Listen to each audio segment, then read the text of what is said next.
আসসালামু আলাইকুম সুপ্রিয় শিক্ষার্থীরা। এরপর আলোচনা করব ক্লাস 3 বাংলা বইয়ের পৃষ্ঠা নাম্বার ৮২। পৃষ্ঠা নাম্বার ৮২তে এখানে ৪ নাম্বার আছে, দেখো এক কথায় বলি। এখানে কতগুলো বাক্য দেওয়া আছে, বাক্যগুলো এক কথায় বলতে বলতেছে। এখানে প্রথম আছে দেখো, যার মা বাবা নেই। এক কথায় এটাকে কি বলে? এতিম। যার দয়া আছে, দয়ালু। যিনি দান করেন, দানশীল।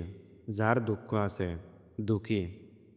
এরপরে দেখা এখানে ৫ নাম্বার আছে, বিপরীত শব্দ পড়ি ও লিখি।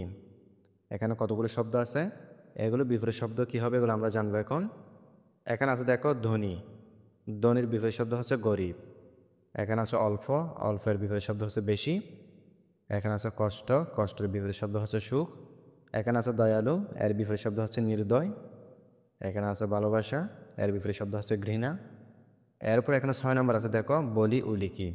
এখানে কতগুলো প্রশ্ন আছে, এগুলো বলতে বলতেছে, এরপর লিখতে বলতেছে। এখানে প্রথম আছে দেখো ক নম্বরে, নিকোলাস কোন দেশে জন্মগ্রহণ করেন? এর উত্তর হবে নিকোলাস তুরস্কে দেশে জন্মগ্রহণ করেন। খ নম্বর আছে দেখো এখানে, নিকোলাস গরিব দুঃখীদের সন্ধান করতেন কেন? এর উত্তর হবে নিকোলাস গরিব দুঃখীদের সাহায্য করতে তাদের সন্ধান করতেন। গ নম্বর আছে দেখো এখানে, তিনি ঘুরে ঘুরে কাদের সন্ধান করতেন? এর উত্তর হবে তিনি ঘুরে ঘুরে গরিব দুঃখীদের সন্ধান করতেন। ঘ নম্বর আছে দেখো এখানে, নিকোলাস কীভাবে দয়ালু মানুষ হিসেবে পরিচিতি পান? এর উত্তর হবে পিতার রেখে যাওয়া সম্পদ সকলের মধ্যে বিলিয়ে দিয়ে সাহায্য করার মাধ্যমে তিনি দয়ালু মানুষ হিসেবে পরিচিতি পান।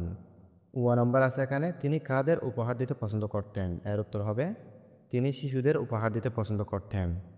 ছ নম্বর আছে, নিকোলাসের মৃত্যু হয় কোন তারিখে? এর উত্তর হবে ৬ই ডিসেম্বর নিকোলাসের মৃত্যু হয়।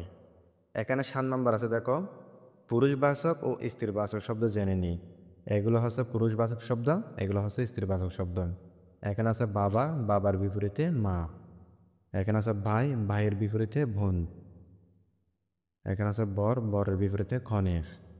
এখানে আছে স্বামী, স্বামীর বিপরীতে স্ত্রী। এরপর এখানে আছে ছেলে, ছেলের বিপরীতে মেয়ে।